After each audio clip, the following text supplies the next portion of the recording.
Ushindiliaji sahihi wa zege.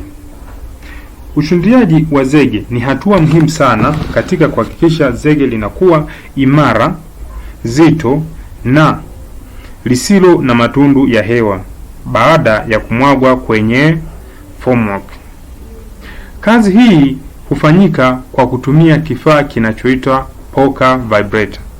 Poker vibrator huingizwa kwenye zege kwa kusimama wima na kwa umbali usiozidi sentimita 40 kutoka sehemu moja hadi nyingine.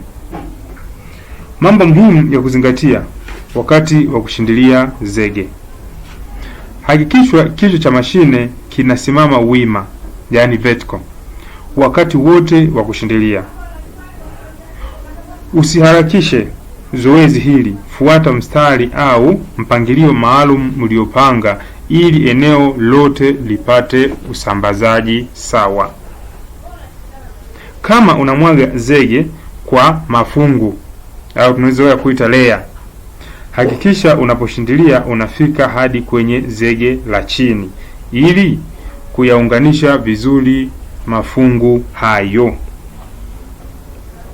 Usitumie mashine kusogeza zege kutoka sehemu moja kwenda nyingine. Hii si kazi ya vibrator.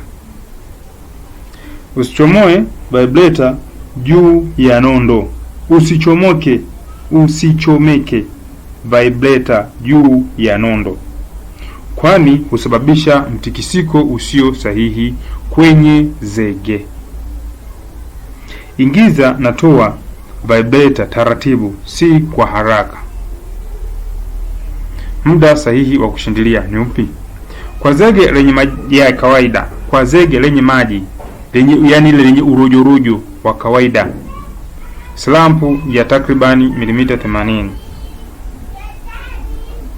na kwa kutumia poka yenye kipenyo cha milimita 25 hadi 75. Muda sahihi wa kushindilia ni kati ya sekunde 5 hadi 15 kila sehemu. Kushindilia kwa muda mfupi sana hakuondoi hewa yote. Kushindilia kwa muda mrefu sana husababisha kokoto kushuka chini na saruji kubaki juu. Kwa hii huwa inazalisha kitu kinaitwa segregation. Mafundi tumezoea kuita masega ya nyuki au zege lenye menomeno. Lengo la kushindilia zege: kuondoa hewa iliyojificha ndani ya zege, kuongeza mshikamano wa kokoto, mchanga na saruji, kuongeza uimara wa zege baada ya kukauka, kuzuia nyufa na udhaifu wa mapema kwenye miundo. Kumbuka, zege bora halitokani tu na uwiano sahihi wa mchanganyiko, bali pia linatokana na namna linavyofanyiwa kazi baada ya kumwagwa. Hapa lazima kutakiwa visiweze ushindiliaji sahihi, zege iwe imara, na jengo ndipo tutalipata jengo imara. Sasa basi, hapa kwa mjenzi wa nyumba tunafanya kazi ya kuchora ramani za nyumba aina zote. Pia tunajenga nyumba za aina zote,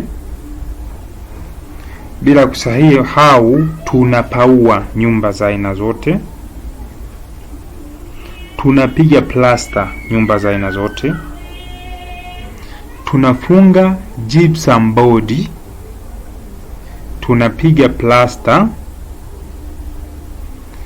tuna skim na kupaka rangi, na tunamaliza na kazi ya tiles au kujenga marumaru.